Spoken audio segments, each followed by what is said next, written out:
जय माँ इंद्राक्षी जय अम्बे। इंद्राक्षी धाम में दर्शकों आप सभी का हम हार्दिक स्वागत करते हैं। आज के दिन जिन जातकों का जन्मदिवस है, मैरिज एनिवर्सरी है, उन सभी को हमारी तरफ से बहुत बहुत शुभकामनाएं। हनुमान जी को चोला चढ़ाने से वास्तव में कामनाएं शीघ्र पूर्ण होती हैं। हनुमान जी को चोला कोई भी व्यक्ति चढ़ा सकता है, कोई भी साधक चढ़ा सकता है, शुद्ध मन शुद्ध तन से। क्या महिलाएं हनुमान जी को चोला चढ़ा सकती हैं? इस पर भी आज हम आपको बताएंगे। और हनुमान जी को चोला कैसे चढ़ाना चाहिए, इसकी हमने अनेकों वीडियो बनाई है, लेकिन फिर भी इसमें बताने का प्रयास करेंगे। क्या क्या आपकी ऐसी कामनाएं हैं जो शीघ्र पूर्ण हो सकती हैं, वो जानकारी भी आप इसमें लेना। आइए पहले आज का हम पंचांग बताएं। 7 मई सन 2024, दिन मंगलवार, संवत 2081, बैसाख मास, कृष्ण पक्ष, तिथि चतुर्दशी, नक्षत्र अश्वनी, राहु काल 3 से 4:30, दिशा सूर्य उत्तर दिशा। एक कितनी अच्छी बात है, कितनी बड़ी कृपा हमारे ऊपर हमारे महर्षियों की है, ऋषियों की है, संतों की है कि ज़िंदगी में जब कभी हम परेशान हों, ज़िंदगी में जब हम बहुत दुखी हों, तो वो हमें अनेकों प्रकार के रास्ते हमारे धार्मिक उपायों के माध्यम से बता के गए हैं कि बेटा जीवन में ये तकलीफ़ आए, ये दुख आए, तुम ये उपाय कर लेना, तुम ऐसे कर लेना। हम केवल इसी भरोसे नहीं बैठ सकते कि आने वाले कल में सब ठीक हो जाएगा, लेकिन उसको शीघ्रता ठीक करने के लिए, शीघ्र लाभ पाने के लिए हमें नए नए प्रकार के, अनेकों प्रकार के रास्ते हमारे ऋषि, हमारे संत हमें बता करके गए हैं। हमारी आध्यात्मिक पुस्तिकाओं में, हमारे आध्यात्मिक बहुत सारी ऐसे ग्रंथों में, किताबों में, पुराणों में, उपपुराणों में बहुत ऐसे उपाय हैं, सैकड़ों प्रकार के उपाय भरे पड़े हैं कि जिससे हम अपने जीवन को सुखी बना सकते हैं। संतों के द्वारा ही बताया गया कि बेटा जब विषम परिस्थितियां हो जाएं, विषम से विषम परिस्थितियां हो जाएं, स्थिति आपके काबू में ना आ रही हो, तो आप बहुत से विधान के साथ हनुमान जी को चोला चढ़ाएं। हनुमान जी को चोला आप मंगलवार भी चढ़ा सकते हैं और शनिवार भी चढ़ा सकते हैं। अमूमन लोग मंगलवार में चढ़ाते हैं, लेकिन हनुमान जी को चोला शनिवार में भी चढ़ा सकते हैं। स्थितियाँ थोड़ी सी समझें। जब शत्रु प्रबल हो जाए, आपके रास्ते बंद होने लगे, ज़िंदगी में अंधेरा सा नज़र आने लगे और आपका बहुत ज़्यादा मन कई बार भक्ति भावना में भी ना लग रहा हो। भाई भक्ति भावना अगर अच्छे से कर रहे हैं तो फिर जीवन में अंधेरा नहीं आ सकता। अंधेरा जब ही आता है जब भक्ति भावना से भी मन हमारा ऊब जाता है। अब मन ऊब जाता है क्यों? क्योंकि जो खराब ग्रह हैं, जो बुरा वक्त है, वो हमें भगवान की सनिधि प्राप्त नहीं होने देता, भगवान के समीप नहीं बैठने देता, पूजा से मन उखाड़ने लगता। ध्यान रखना, जब भक्ति में मन न लगने लगे, जब भक्ति से मन उबने लगे और जब भगवान के पास तक बैठने में मन उबने लगे, तो समझ लेना कि अब हमारे पतन का समय आ गया है, अब हमें कोई नहीं बचा सकता। एक महाशक्ति है, एक महाविद्युत है, एक महाशक्ति है, एक जिसे वीटो पावर आप कह सकते हैं, भगवान की छत्र छाया है। उसी से जब हम भागने लगें, उसी से मन में सोचने लगें, तो हमारा कौन फिर यहाँ पर रखवाला हो सकता है। इसलिए बेटे, जब भक्ति से मन भागे, भक्ति से मन उबने लगे, दूर भागने लगे, मन को खींच करके भगवान के चरणों में डालते रहना, आपके सभी कष्ट कट जाएंगे। बात कर रहे थे हम चोले की।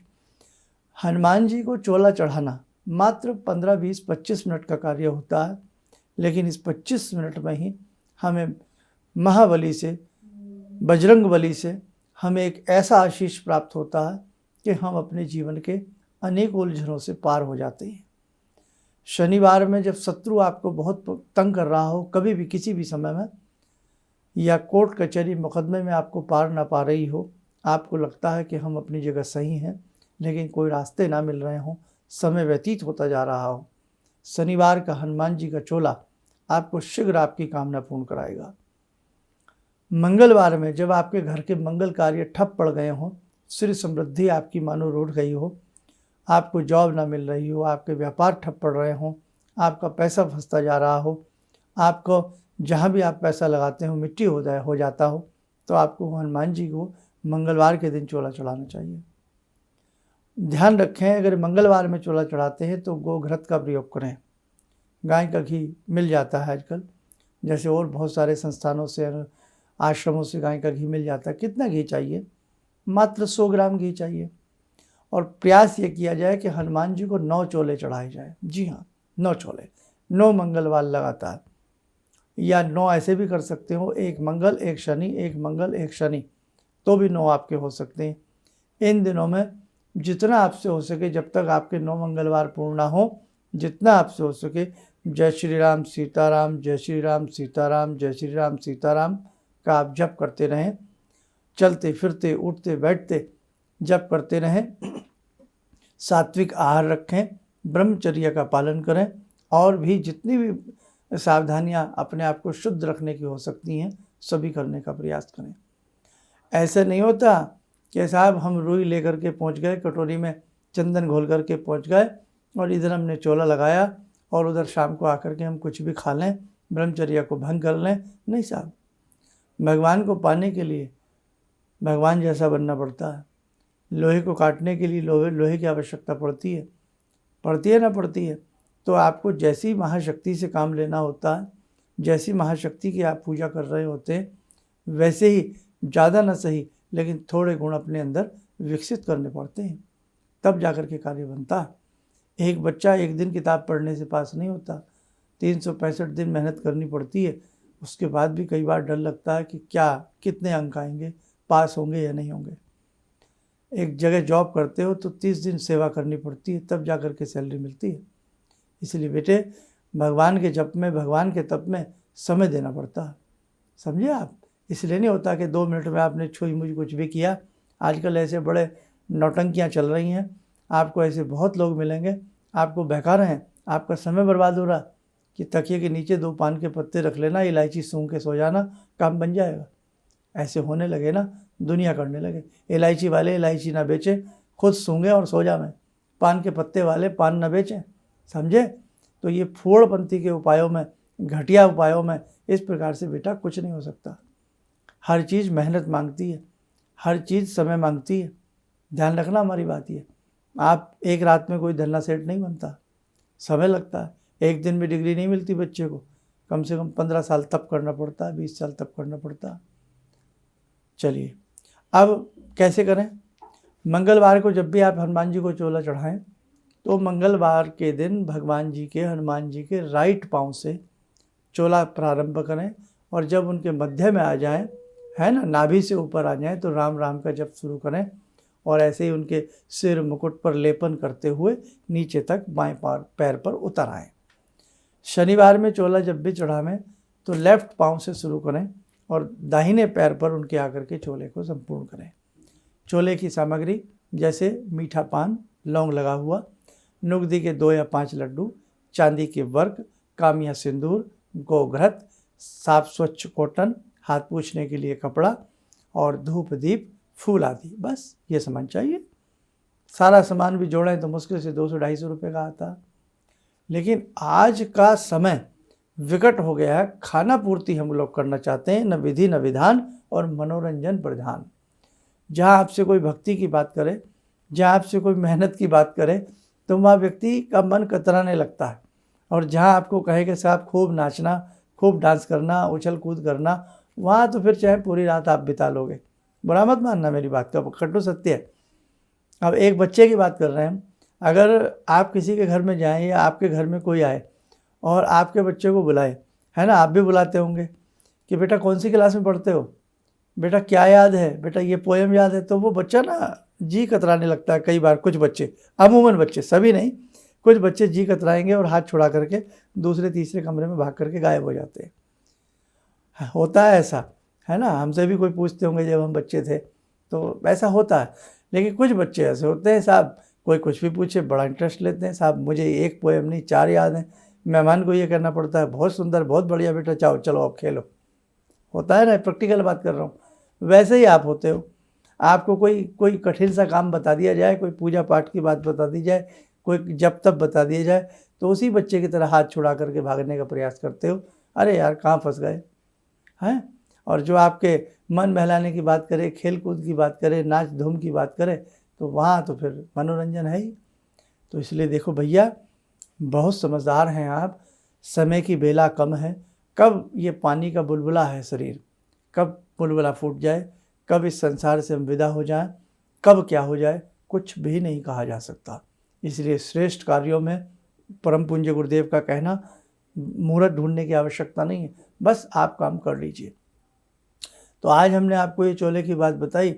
ये चोला कैसे चढ़ाया जाता है, वीडियो बहुत बड़ी हो जाएगी, उसके लिए आप हमारा एपिसोड देख लेना।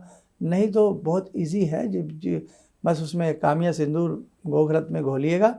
सबसे पहले जाकर के थोड़ी देर राम राम बोलिएगा, राम राम बोलते हुए चोला चढ़ा दीजिएगा। हाथ अच्छे से साफ करके चांदी के वर्क लगा दीजिएगा, दीप जला दीजिएगा, पान का बीड़ा जो आप ले गए चढ़ा दीजिएगा, नकदी के लड्डू चढ़ा दीजिएगा, फूल चढ़ा दीजिएगा। चांदी के वर्क आपको मालूम ही, जैसे हनुमान जी को सजाया जाता है, ओरिजिनल चांदी के वर्क अच्छे होने चाहिए, ध्यान रखें। और उसके बाद थोड़ी देर अपनी राम राम राम का जाप करके प्रभु को सुनावें, और उसके बाद बस अपनी विनती करें, जो भी आपकी कामना है। 9 मंगलवार बेटे करो, बहुत अच्छा आपको आशीष मिलेगा। तो इसलिए ध्यान रखना, सही बातों में सही ध्यान लगाओ, सही दिमाग लगाओ, सही रिजल्ट मिलेगा ही मिलेगा। कोई ऐसी दुनिया की ताकत नहीं जो आपको रिजल्ट ना मिले। सही बीज हो, सही तरीके से गुड़ाई रुपाई की गई हो, उसमें से अंकुर फूटेगा, एक दिन वो फलदार वृक्ष बनेगा, छाया भी देगा, आपको फल भी देगा। ऐसे उपाय होते हैं, अच्छे से कोई उपाय किया जाए, शानदार रिजल्ट मिलता है उसका। और बाकी ये चोला कोई भी चढ़ा सकता है। महिला पुरुष की हम बात कर रहे थे, तो महिलाएं चोला ना चढ़ाएं, पुरुष चोला चढ़ाएं। महिलाएं जाकर के साथ बैठ सकती हैं, जय श्री राम सीताराम, जय श्री राम सीताराम का जप कर सकती हैं, हनुमान चालीसा पढ़ सकती हैं, आपके सामान पकड़ाने में आपकी मदद कर सकती हैं। लेकिन चोला बेटे आप ही चढ़ाओ। चलो, चोला जो है पुरुष चढ़ाएं, हनुमान जी को महिला स्पर्श ना करें। वैसे चोले के समय की हम बात कर रहे हैं, ठीक है। तो ये सारी बातें हो गई। चलो, समय हो चला आज की ध्यान साधना का। जुड़ते हैं बाबा हनुमान जी से, वीर बजरंगी से, आप सबको शुभ आशीष प्रदान करें। ॐ अतुलितबलधामं हेमशैलावदेयं धनुजवनकृशानु ज्ञानिनामग्रगण्यं सकलगुणनिधानं वानराणामधीशं रघुपतिप्रियभक्तं वातजातं नमामि। मनोजवं मारुततुल्यवेगं जितेन्द्रियं बुद्धिमतां वरिष्ठं वातात्मजं वानरयूथमुख्यं श्रीरामदूतं शरणं प्रपद्ये। श्रीरामदूतं शरणं प्रपद्ये। रामाय रामभद्राय रामचन्द्राय वेदसे श्रीरघुनाथनाथाय सीताया पतये नमः। श्री हनुमंताय नमः। कवच बना लें, ध्यान करें, बाबा जी का शुभ आशीष हम सबके ऊपर बरस रहा है।